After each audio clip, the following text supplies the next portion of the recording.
worked out the UK silence on British Pakistani prison statistics. Part 1. Right then, let's unpack today's chaos. I'm Mohammed Aslam and welcome to the Daily Eye Roll. So let's get into this mess and see what we find. Today's topic is, why do we have so many young British Pakistani men in prison? It's a topic that everybody talks about. You go to the barbers, you go to the supermarket, you go to the local mosque, you go anywhere. And the first thing they say is there's so many Pakistani young boys in prison, as if they find their way there without the help of anybody else. So let's begin with, this common misconception as it is. The prison numbers aren't just rising, they're also being buried. But the real question is, who and why benefits from keeping the truth off the record?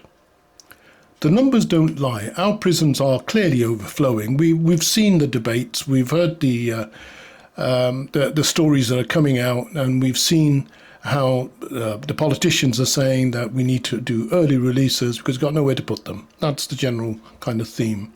But the real story is, who's filling these places? If we're overcrowded, where are these people coming from? Let's just talk about something that Britain loves to pretend that it's good at. Go on, take a guess. I bet you won't guess, or maybe you will. Data transparency. Yep, I know. The British claim that they've got numbers for everything. How many potholes we've got on the way to work, how many calories are in a chicken tikka masala, and of course, how many Labour Party rats are in my garden plotting a full-scale political coup against the monarchy. Yep, ask the government, simple question like, how many British Pakistanis are in the UK prisons? And suddenly the entire state develops collective amnesia. What can I say? Because here's the punchline. The UK does not publish that data at all. Not because it doesn't exist, of course it exists, but because the government's decided we shouldn't see it. Once you understand the politics behind this decision, the whole thing becomes quite sinister and, quite frankly, quite ridiculous. Let's start off with what we know. The Ministry of Justice publishes detailed prison statistics every year, like they do, so we know exactly how many foreign nationals are in our prisons. For example, the Guardian newspaper published its report in 2025, which stated that 1 in 8 prisoners in England and Wales are foreign nationals. Pakistani nationals, meaning people with Pakistani passports. Pakistanis make up about 317 prisoners in our UK prisons, which is about 0.4% of the entire prison population, I mean. More broadly speaking, of course, the foreign groups are Albanians, 1,200 almost. The Polish are just under 760. Romanians are 716. The Irish are 707. So the Pakistani nationals are nowhere near the top of the food chain here. They're not even the top 5. They're barely a statistical blip. So let's look at the analysis on this. Let's see what we can find. It's like trying to understand a painting while somebody keeps wiping the canvas with a greasy doner kebab.